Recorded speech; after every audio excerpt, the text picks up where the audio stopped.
여러분, 사도행전 1장에서 7장까지 내용을 다시 한번 생각해 보면 이 땅 가운데 성령 하나님이 정말 기도하고 있던 제자들에게 임하시고 그들이 나가서 복음을 선포하시며 어떻게 해서 예루살렘 교회가 시작되었는지에 대해서 우리에게 알려주는 내용이 1장에서 7장까지의 내용이었습니다.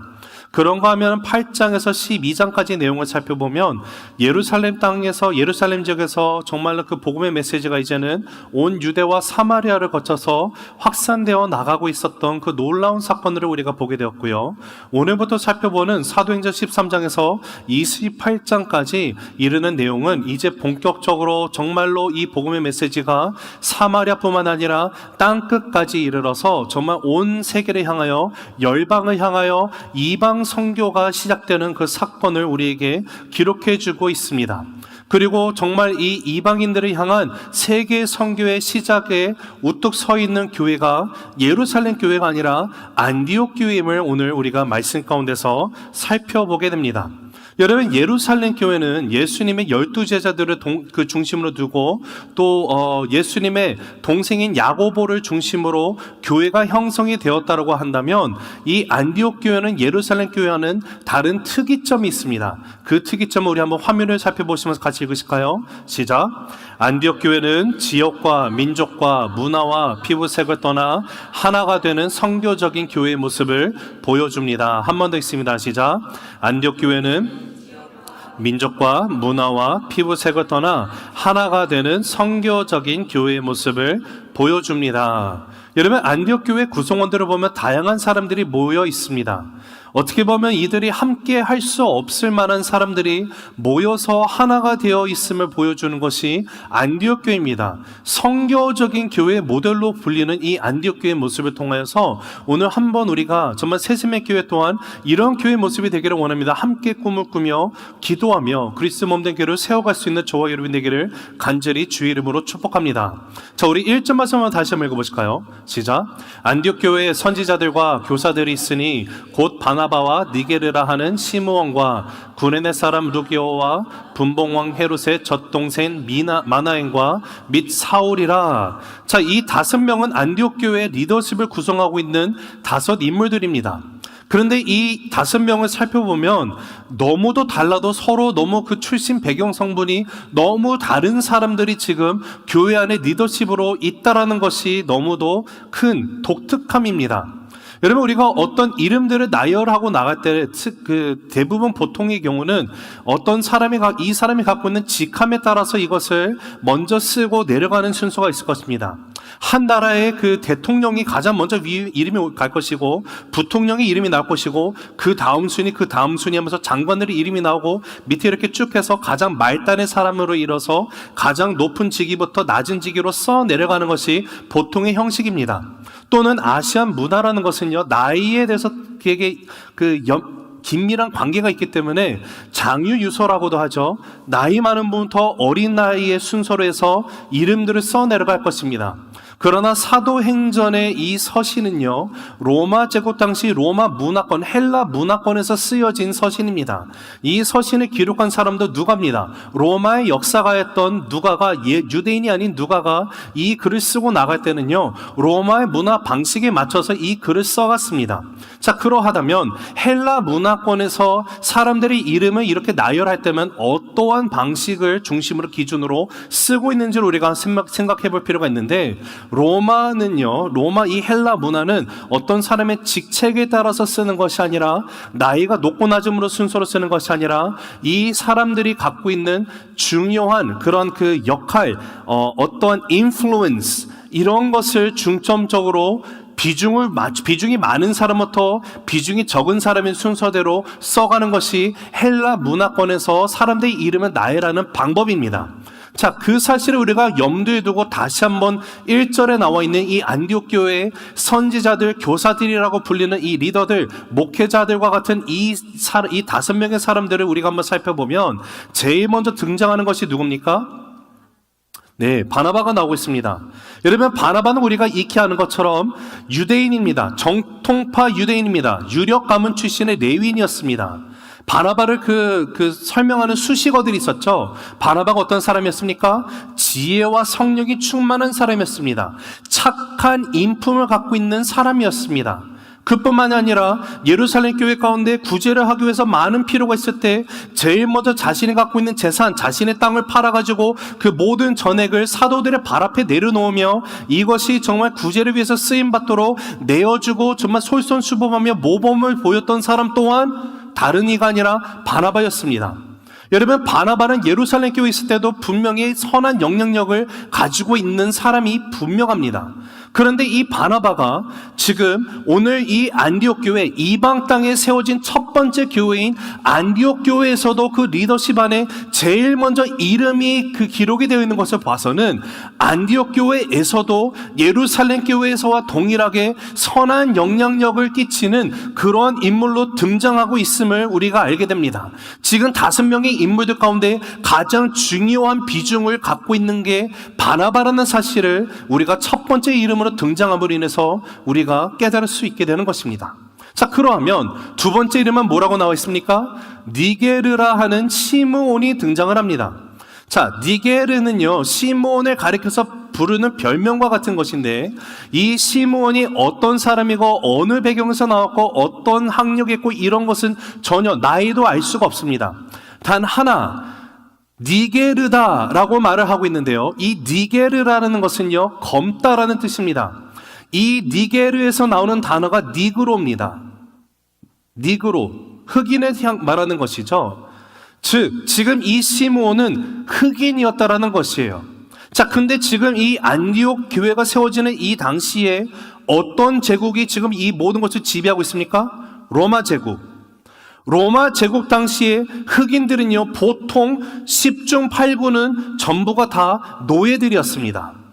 우리가 추론해 볼 수 있는 것은 지금 노예인 이 흑인 시므온이 안디옥 교회의 리더십의 한 인물로 지금 들어와 있다라는 것이에요. 그것도 두 번째로 많은 영향력을 가지고 있는 비중을 차지하는 인물이다라고 우리가 볼 수 있습니다. 자, 그러한 거면 세 번째 인물은 누구죠? 지금 구레네 사람 루기오라고 말합니다. 지금 여기서 말하는 이 구레네라는 곳은요, 오늘날로 치면 리비아에 해당을 합니다. 구레네 사람 이 루기오도 그의 백그라운드 우리가 알 수 없고 없기 때문에 그냥 생각해 볼 수 있는 것은 아무도 모르는 무명인인 이방인이다라고 생각을 하면 되겠어요. 자, 그리고 네 번째 이름이 등장하는 것이 바로 좀 더 특별한 케이스가 되겠는데 분봉왕 헤롯의 젖동생 마나엔이라고 나와 있습니다. 여러분, 여기 이 젖동생으로 번역된 이 헬라어가요, 순트로포스라는 단어가 쓰여 있는데 이 순트로포스는 크게 두 가지 의미를 갖고 있습니다. 첫째는요, 한 어머니의 젖을 먹고 자란 친형제를 의미할 때 순트로포스가 쓰이고요, 또 다른 의미는 어릴 적부터 단짝처럼 지낸 중마고를 말할 때도 순트로포스가 쓰여요.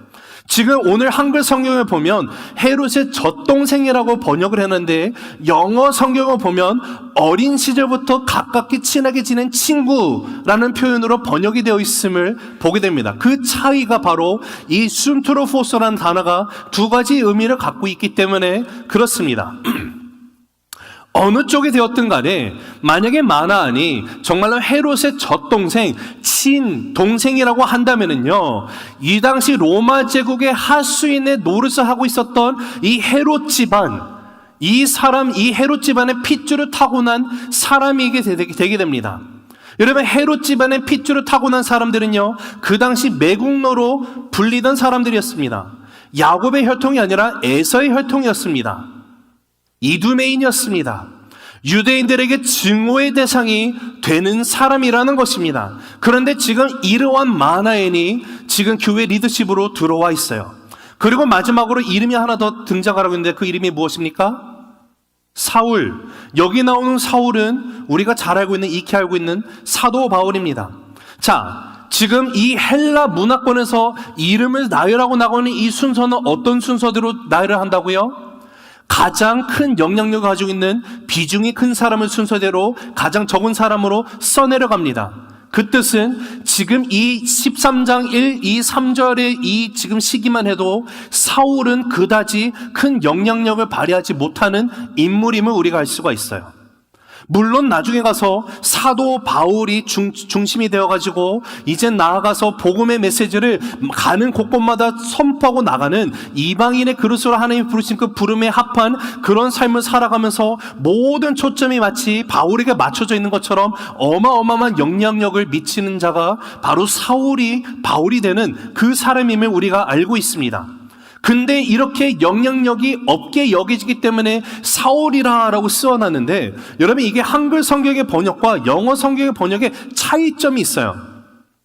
영어 성경은요 마나인 그 다음에 and Saul 이라고 쓰여 있는데, 한글 성경에는 마나인과 사울이라라고 해도 되는데 굳이 마나인과 및 사울이라라고 써놨습니다. 여러분 여기다 왜 밋이라는 이 단어를 넣어놨을까요? 여러분 제가 주석도 많이 찾아보고 다양한 목사님들 설교도 들어봤는데, 예를 들어서 송태근 목사님, 한국의 삼일교회 목사님이신데 그 목사님이 이것을 어떻게 설명하면 마나인과 및 사울이라라는 것은요, 마나인을 쓰고 난 다음에 괄호로 표기를 해놓고 및 사울이라라고 이렇게 해석을 하세요. 그 말은 지금 리더십에 낄 수 있지만 아직은 인정이 되지 않은 자이기 때문에 그냥 괄호를 쳐서 사울이라는 사람도 리더십에 있는 사람 중에 하나야 라고 표현했다고 써놨습니다. 그렇게 설명하시는데, 원어 성경을 살펴보고 많은 주석을 찾아봐도 그 원어에는 이 밋이란 단어가 등장을 하지는 않습니다. 근데 만약에 송태근 목사님이 하신 말씀처럼 그렇게 생각을 하고 봐도 큰 의미가 있을 수 있을 것 같아요. 자, 그러나 어쨌든 지금 사울이 왜 이렇게 안디옥 교회 안에서 어떤 영향력도 발휘해주었다는 가장 말단의 사람으로 등장을 하고 있을까요?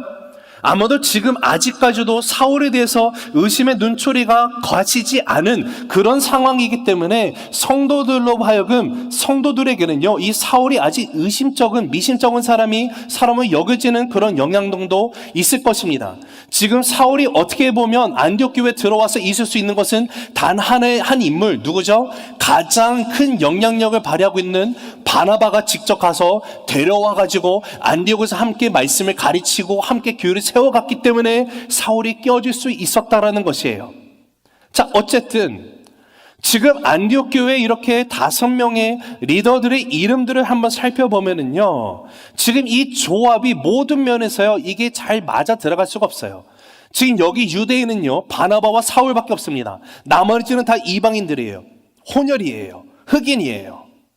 이러한 자들이 지금 함께 모여서 한 그룹으로 있을 수 있다? 로마 제국 그 시절 가운데 철저한 계급 사회였던 그 시대 가운데서 이런 노예들도 유대인들도 이런 귀족도 함께 있는다? 이건 말이 되지 않습니다. 그럼에도 불구하고 안디옥 교회는 출신 지역, 문화, 배경, 그리고 피부색이 다른 이 5명이 안디옥의 지도자로서 함께 있었다는 것이 너무도 놀라운 거예요. 한마디로 안디옥 교회는 로마 제국 내에서 계급 사회를 막론하고요, 결코 함께 어울릴 수 없는 사람들이 누구를 중심으로 하나가 된 것입니까? 예수 그리스도예요. 여러분, 교회는요 이러한 곳이 되어야만 해요. 이것이 교회 본연의 모습이에요. 선교적인 교회라는 것은요, 뭔가 선교사를 많이 보내서 선교적인 교회라는 것이 아니라요, 그리스도의 복음을 인해서 모든 장벽이 무너지고 이제는 주 안에서 한 형제자매가 될 수 있는, 나의 출신 백그라운드가 다른다 할지라도 내가 이 사람이 흑인이건 백인이건 동양인이건 남미 사람이건 상관없이 모두가 다 함께 예수 그리스도로 인하여서 하나가 되는 것이 선교적인 교회임을 믿으시기 바랍니다. 지금 오늘 말씀을 보면 이러한 선교적인 교회의 모델이 되는 안디옥 교회에서 중대한 결정을 내리고 나가는 것이 오늘 2절과 3절에 나와 있는 내용이에요. 여러분, 지금 안디옥 교회는 세워진 지 얼마 안 됐어요. 기껏 해봐야 1년에서 2년 정도밖에 되지 않았어요. 새로 생긴 교회인데 정말 우리 새세맥교회 33년 되지 않았습니까? 그런데 이 안디옥 교회는요 세워진 지 얼마 안 됐음에도 불구하고 안디옥 교회에서 무엇이 일어나요? 복음에 아직 들어가지 않은 땅을 향해서, 아직 예수 그리스도가 누구신지를 듣지 못한 이방인들을 향해서 그들의 리더 가운데 2명을 선교사로 파송하기로 결정을 하는 사건이 오늘 본문 가운데 등장을 하고 있어요.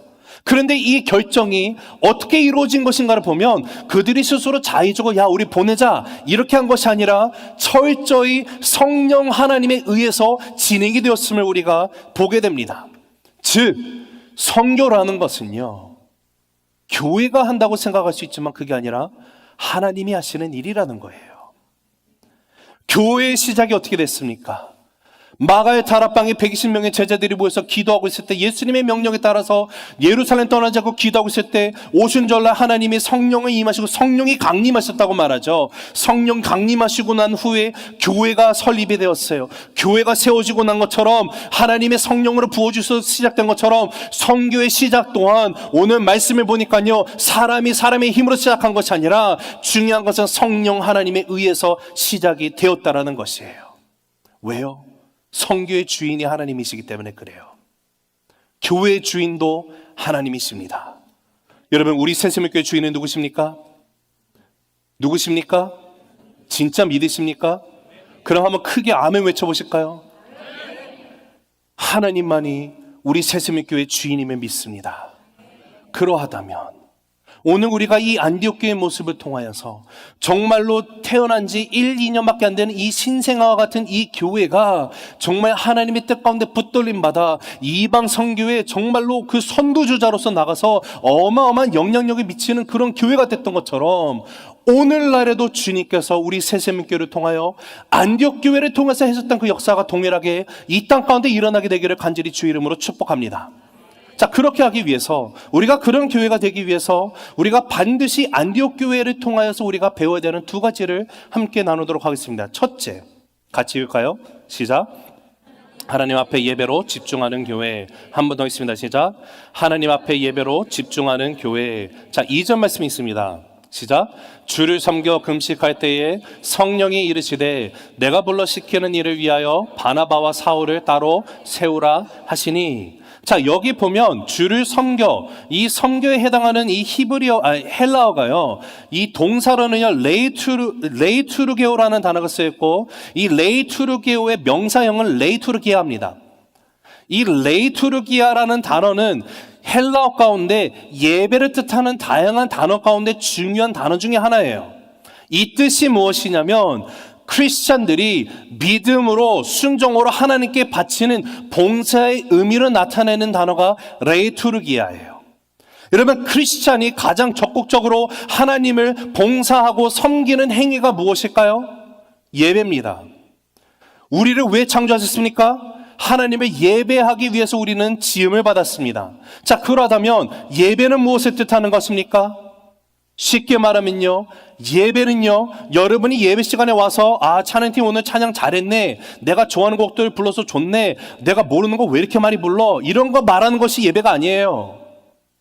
예배는요, 와서 오늘 목사님 말씀 좀 괜찮네, 뭐 말씀 졌다고야, 이게 예배가 아니에요. 예배는 하나님께 집중하는 시간, 예배는 믿으시기 바랍니다. 하나님만이 받으시는 예배가 되어야만 되는 거예요. 성경 어디서도 와서 너네가 축복받아라, 블레싱 받아라 쓰여있지 않아요. 예배를 받으시는 분은 여러분이 아니라 제가 아니라 오직 하나님 아버지 한 분이심을 믿으시기 바랍니다. 예배는 하나님께 집중하는 시간이에요. 주님 앞에 집중하는 이 예배를 통해서 내 삶의 주인이 내가 아니라 하나님만이 나의 삶의 주인이심을 고백하는 것이 예배임을 믿으시기 바랍니다. 내 삶의 주인이 하나님임을 고백하며 살아가는 사람들이 예배자이심을 믿으시기 바랍니다. 오늘 말씀을 보니까 안디옥 교회가 주를 섬겨 주님 앞에 예배하는 자리에 가운데 나가면서 무엇을 또 하고 있다고 말해요? 금식할 때에. 여러분, 금식이 무엇이죠? 식음을 전폐하는 것 아닙니까? 자, 그럼 한번 생각해 볼게요. 왜 금식을 하고 나갈까요? 여러분, 사도행전을 보면 초대교회 성도들은요, 어떤 중요한 일 정하고 나갈 때, 아니면 정말 주님 앞에 간절하면 나갈 때 금식이라는 것을 했었습니다. 왜 금식을 하죠? 그냥 음식만 안 먹으면 그게 금식일까요? 아니죠. 그거는 우리가 굶식이라고 부르죠. 그러니까 굶는 거. 여러분, 참된 금식이라는 것은요, 여러분, 우리가 음식을 먹는 거는요, 살아가기 위해서는 에너지가 필요하죠. 우리는 먹은 만큼 힘을 쓸 수 있습니다. 만약에 먹을 만큼 힘을 쓰는 사람이 갑자기 음식을 끊으면 어떻게 돼요?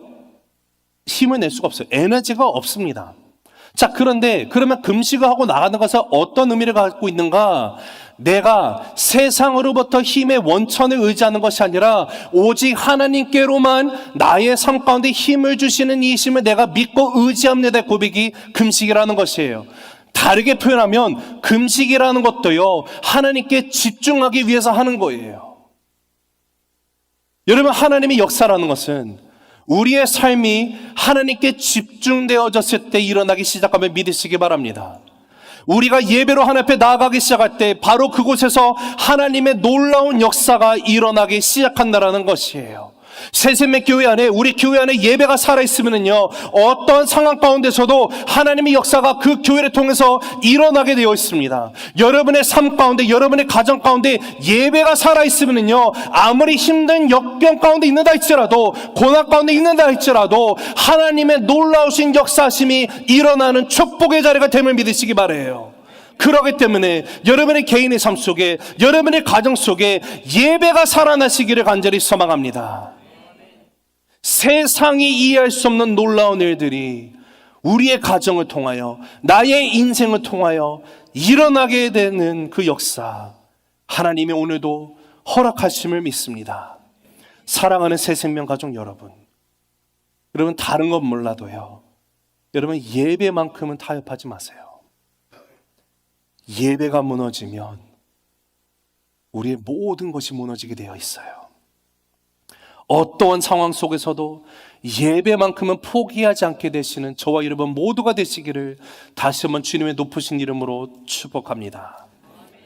하나님은 오늘도 신령과 진정으로 하나님께만 집중하며 예배의 자리로 나아가는 참된 예배자를 찾고 계십니다. 하나님이 찾으시는 진정한 참된 예배자가 바로 저와 여러분이기를 간절히 바랍니다. 여러분, 안디옥교회는 바로 하나님 앞에 예배로 집중하며 나갔기 때문에 이방 땅에서 시작된 최초의 교회가 생긴 지 1년, 2년밖에 되지 않았음에도 불구하고 그 새로 시작된 교회를 통해서 하나님이 놀라운 역사의 도구로 사용하시게 된 거예요. 안디옥교회가 그랬듯이 우리 새생명교회가 예배 가운데 생명을 다하고 나가면 하나님의 역사가 이 마지막 시대에 이 땅 가운데 동일하게 일어남을 믿습니다. 두 번째, 같이 읽습니다. 시작. 하나님의 주권을 인정하는 교회. 한 번 더 읽습니다. 시작. 하나님의 주권을 인정하는 교회. 자, 2절 하반절과 3절 읽습니다. 시작. 내가 불러 시키는 일을 위하여 바나바와 사울을 따로 세우라 하시니 이에 금식하며 기도하고 두 사람에게 안수하여 보내니라. 여러분, 예루살렘 교회를 선교적인 교회의 모델로 부르지 않는 이유는요, 예루살렘 교회가 선교를 하지 않았기 때문이 아닙니다. 분명히 예루살렘 교회도 나가서 복음을 전했어요. 여러분, 우리가 살펴본 것처럼 베드로도요, 유대 지역을 돌아다니다가 정말로 복음을 전할 수 있는 기회가 있을 때 복음을 전하고 나갔었습니다. 자, 그러하다면 예루살렘 교회와 안디옥 교회의 차이가 또 어디에 있을까요? 예루살렘 교회는 핍박이라는 요소가 들어왔기 때문에 이 외부적인 핍박의 요소 때문에 수동적으로 흩어져서 복음을 전한 반면에 안디옥 교회는 하나님께 예배로 집중하며 기도하고 금식하는 가운데 성령의 음성을 듣고 그들이 자발적으로 능동적으로 순종하며 복음 전하는 일에 헌신했다라는 큰 차이가 있어요. 작은 차이로 여겨질 수 있지만 이것이 큰 차이입니다. 즉, 선교적인 교회라는 것은요, 예배와 기도 가운데 하나님의 음성을 정확하게 들을 수 있는 하나님과 살아있는 깊은 교제의 영성이 있는 것이 선교적인 교회예요. 오늘 말씀을 보니까 성령님께서 안디옥 교회에 있는 5명의 리더들 가운데 2명을 따로 세워가지고 내가 맡기는 일을 위해서 보내라 라고 말씀을 하셨습니다. 그런데 문제가 있어요. 지금 이 2명이 어떤 사람들입니까? 한 명이 누구죠? 바나바. 두 번째는요, 사울. 물론 사울이 지금 아직까지는 그렇게 인정을 못 받는다 치고요. 그러나 바나바는 어떤 사람이에요? 지금 안디옥 교회 담임 목사와 같은 중요한 역할을 하는 사람이에요. 모든 사람부터 인정받고 있어요. 가장 큰 비중을 차지하고 있는 큰 영향력을 끼치는 사람이 바나바예요. 그런데 지금 바나바를 어떻게 하라고요? 파송하라는 거예요. 그리고 우리가 아는 것처럼 사울이 어마어마하게 그 놀랍게 쓰임받지 않습니까? 이런 선한 영향력, 어마어마한 그 잠재력을 갖고 있는 사울을 같이 보내라고 하는 이것을 봤을 때, 여러분, 성교의 주체가 교회가 아니라 성령 하나님이심을 우리에게 알려주는, 암시하고 있는 대목이에요. 성교는 하나님이 하시는 거예요. 하나님의 일입니다. 하나님의 최고의 관심사가 성교입니다.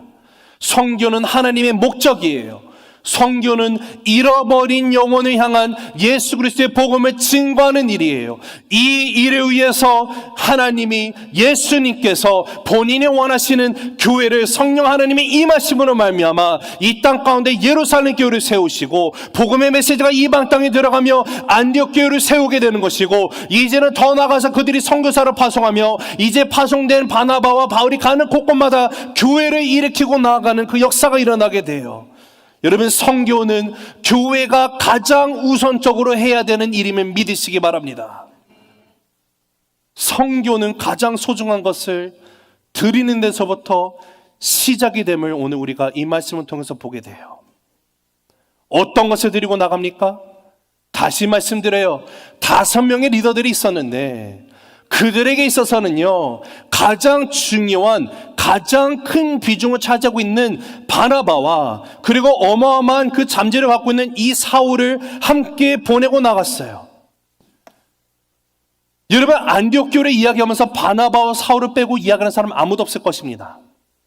그러면 왜 하나님은 이렇게 가장 중요한 기둥과 같은 이 둘을 뽑아가지고 안디옥 교회에 가장 필요할 만한 이 둘을 지금 열방의 선교로해서 세워서 보내라고 하시고 계실까요? 교회가 시작된 지 얼마 안 됐기 때문에 더더군다나 바나바는 더 있어야 하는 사람입니다. 그럼에도 불구하고 왜 하나님께서 보내라고 하실까요? 왜냐하면 하나님의 역사는 가장 소중한 것을 드리는 데서부터 시작이 됩니다. 그리고 지금 그 일에 안디옥 교회가 순종하고 나가는 것, 이것이 정말 중요한 거예요. 안디옥 교회는 본인들에게 있어서 가장 소중한 것은 빼놓고 두 번째로 소중한, 세 번째로 소중한, 네 번째로 소중한 것 드린 것이 아니었어요. 여러분, 우리가 아이들을 키우고 나가면은요, 아이들의 특징이 무엇입니까? 자라면 자랄수록 자기가 뭔가를 이렇게 잡으려고 움켜잡는 그런 습성이 있습니다. 본능이라고도 하죠. 아이는 자기가 마음에 드는 걸 쓰면 그거 꼭 잡고 놓지 않습니다. 만약에 예를 들어서 아이가 이것과 요것을 잡고 있다고 생각해 볼게요. 둘을 잡았는데 엄마 아빠가 어떻게 교육을 하죠? 자, 형근아, 동생과 함께 나눠야 되는 거야. 둘 중에 하나는 동생한테 줘. 그러면 아이인 저 형근이는 어떻게 해요? 싫어요. 내 거예요. 둘 다 좋거든요. 그런데 이것을 안 나눠주면 엄마 아빠한테 혼나는 게 뻔해요. 그럼 어떻게 해요? 고민해야 됩니다. 아, 이 둘 중에 뭐를 줘야 되지? 아, 이건 내 거. 아, 이것도 내 건데? 안 주면 혼나고. 아, 요거는 줄 수 없으니까 덜 중에서 요거를 줘야지. 아, 이거 종이 쪼가리. 자, 동생한테 이거 줬다고 칠게요. 자, 근데 만약에 엄마 아빠가 아니야, 형근아, 동생한테 이번에는 이걸 줘야 돼? 하면 어떻게 돼요? 떼를 쓰고 울고 난리가 납니다. 왜 그럴까요? 이게 나한테 가장 중요한 거거든요. 가장 소중한 거거든요. 그런데 여러분, 혹시 우리의 모습이 그렇지 않습니까? 하나님, 이거 내 삶 가운데 너무 소중한 거거든요. 주님 아시죠? 이거 나한테 달라고 하지 마세요. 내가 다른 거는 maybe 줄 수 있어요. 근데 하나님, 이거 절대 안 돼요. 붙들고 있는 것이 있지는 않습니까? 여러분, 그러다 보니까 어떻게 해요? 내가 쓸 시간 다 쓰고 내가 하고 싶은 건 다 하고 그 후에 시간이 조금 남으면 아, 그때 가서 하나님 내가 뭔가 좀 섬길까요? 혹시 그러고 있지 않습니까? 아니면 여러분, 물질적인 부분도 동일한 거예요. 내가 쓸 거 다 제해요. 아이들 나중에 대학교 보니까 학비 내가 다 제해놓고 내가 휴가 갈 때 쓸 돈 다 빼놓고 이제 돈이 조금 남으면 아, 하나님 이제 내가 좀 돈을 좀 이 헌금으로 드리고 나갈게요. 여러분, 근데 그게 아닙니다. 만일 이런 식으로 신앙생활하면 이것이 건강한 온전한 신앙생활이라고 생각했다면요, 여러분, 그거 잘못된 신앙생활이에요. 그것은요, 마치 하나님을요, 우리가 길거리 가다가 어떤 거린이요, 홈레스 사인 들고요, anything helps, thank you 뭐 이렇게 썼잖아요. 그 사람한테 동냥하는 것과 똑같아요. 하나님은 홈레스 취급하는 거예요. 여러분, 우리 하나님은 어떻게 하셨습니까? 저와 여러분을 위해서 남은 것 주신 분이 하나님이십니까? 그렇지 않잖아요. 가장 소중한 독생자를 우리를 위해서 아낌없이 십자가에 나의 죄를 짊어지고 나를 대신해서 나의 죄값을 치르게 하신 분이 하나님 아버지세요. 그 하나님 앞에 내 남은 시간, 남은 물질, 남은 인생을 동냥질하는 것처럼 하나님께 드리면서 그것을 헌신이라고 부르고 있다면 그것은 여러분, 죄송하지만 온전한 신앙생활이라고 말할 수 없습니다. 하나님은요, 나의 가장 소중한 것을 받으시기에 합당한 분이심을 믿으시기 바랍니다. 다시 말합니다. 하나님은요, 우리의 가장 소중한 것을 받으시기에 합당한 분이심을 믿으시기 바랍니다. 진짜 믿으십니까? 여러분, 정말 믿으세요? 여러분, 안디옥 교회는 자신들에게 있어서 가장 중요한 두 사람을요, 지금 하나님의 뜻 가운데 보냈어요. 다시 한번 돌아가서 질문 던집니다. 왜 하나님이 이 둘을 뽑아서 보내라고 하셨습니까? 지금 시므온, 루기오, 마나에는 뭔가 좀 부족하고, 이들이 나가서는 정말 이 복음의 메시지를 이방인에 향해서 잘 못 전할 것이고, 또 이 논리정연한 이 사울 같지 않아가지고, 내가 봤을 때 말이야, 바나바와 바울을 보내야 돼. 그래서 하나님이 보내신 겁니까? 지금 시므온과 루기오와 마나에는 부족해서 안 보낸 것입니까? 아닙니다. 분명한 하나님의 뜻이 있어요. 안디옥 교회를 향한 분명한 하나님의 메시지. 오늘 이 말씀 우리가 받고 나가는 저와 여러분을 향한 하나님의 분명한 메시지가 있어요. 여러분, 인간적으로 생각해 보면요, 교회가 시작된 지 얼마 되지도 않았는데 그들의 가장 중요한 바나바를 보낸다, 그리고 큰 영향력을 끼칠 사울을 보낸다. 그들이 빠지면 교회가 어떻게 될지 우리는 불안할 겁니다. 교회가 흔들리는 거 아니야? 교회도 떠나는 거 아니야? 여러분, 걱정할 수 있어요. 인간적인 모습으로는 그래요. 그러나 하나님의 메시지는 분명합니다. 교회의 주인은 나이기 때문에 절대 그럴 일이 없다는 것을 가르치시는 거예요. 가장 중요한 것을 내려놓으면 내가 손해볼 것 같아요. 그런데 하나님은 다르게 말씀하십니다. 내가 주인이기 때문에 내가 하는 거야. 나를 믿고 나를 신뢰하렴. 이것이 주님이 주시는 귀한 레슨입니다. 여러분, 교회 주인은 하나님이에요. 교회 주인은 사람이 아닙니다. 하나님이 주인이시기 때문에 하나님이 하시는 거예요. 선교도 마찬가지입니다. 여러분, 교회가 선교사를 파송한다고 말하지만 정확하게 말해서 선교사를 파송하는 것은 교회가 아닙니다. 담임 목사가 선교사 파송하는 것 아니에요. 성령 하나님께서 선교사를 친히 파송하는 것이고, 교회는요, 하나님의 뜻이 있기 때문에 그 뜻에 따라서 파송의 결정에 순종하고 나아가는 것뿐이에요. 여러분, 오늘 안디옥 교회가 주님 앞에 온전히 쓰임받을 수 있었던 그 이유는 바로 하나님의 뜻에 순종했기 때문에 그래요. 하나님의 주권을 인정하고 그 주권 가운데 순종하는 모습이 있었기 때문에 그래요. 그와 마찬가지로 우리 새생명교회도 저와 여러분의 가정, 우리의 개인적인 삶, 우리의 인생도요, 하나님의 뜻에, 하나님의 주권에 순종만 하면 됩니다. 말씀을 맺습니다. 여러분, 이방 선교의 그 첫 출발점이 예루살렘 교회가 아니라 불과 1, 2년밖에 되지 않은 안디옥 교회로부터 시작이 되었음을 우리가 보게 됩니다. 안디옥 교회는 다른 어떤 것보다도 하나님께만 집중하는 예배가 있었어요. 하나님이 찾으시는 예배자들로 가득 찬 곳이 안디옥 교회였음을 우리가 보게 됩니다. 그 안디옥 교회는요, 자신들이 쓰다 남은 것을 하나님께 드리는 것이 아니라 하나님의 요청 가운데, 말씀 가운데 그들의 최고의 것을, 최상의 것을 주님 앞에 드림으로 하나님의 주권 가운데 순종하는 교회였습니다. 그러한 교회였기 때문에 하나님은 이 안디옥 교회를 통하여서 열방을 변화시키는 놀라운 일을 행하셨습니다. 사랑하는 성도 여러분, 그 하나님은 오늘도 하나님 앞에 온전히 예배 가운데 집중하며 나아가며 하나님의 주권 가운데 온전히 순종하고 나가는 삶을 통하여서 2000년 전 안디옥 교회를 통해서 이루셨던 그 역사를 오늘도 이루시기를 원하시는 하나님이심을 믿으시기 바랍니다. 우리 새세명교회가 여러분의 인생이, 여러분의 가정이 그 하나님의 은혜, 그 축복, 그 역사 가운데 쓰임받게 되는 사역의 장이 되기를 높으신 주님의 이름으로 다시 한번 축복합니다.